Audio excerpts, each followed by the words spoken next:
இதில் நான் மிகவும் மகிழ்ச்சி அடைகிறேன். இன்று நாம் பார்க்க போகும் தேவ வசனத்தின் தலைப்பு பூட்டு சாவி. என்ன இது பிரதர் திடீர்னு பூட்டு சாவின்னு போட்டாருன்னு நினைக்கிறீங்களா?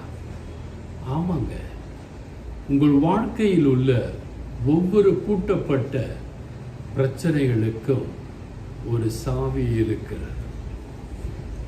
குத்தா ஒரு சாவி இருக்குது. அந்த சாவியில உங்களுக்கு எந்த சாவி வேண்டும் என்று நீங்கள் தேடி எடுத்து அதை திறப்பீர்களேயானால் அது உடனே திறந்துவிடும். உங்களுக்கு தேவையானவற்றை நீங்களே எடுத்து கொள்ளலாம். ஆண்டவராகிய தேவன் பல சாவிகளை வைத்திருக்கிறார்.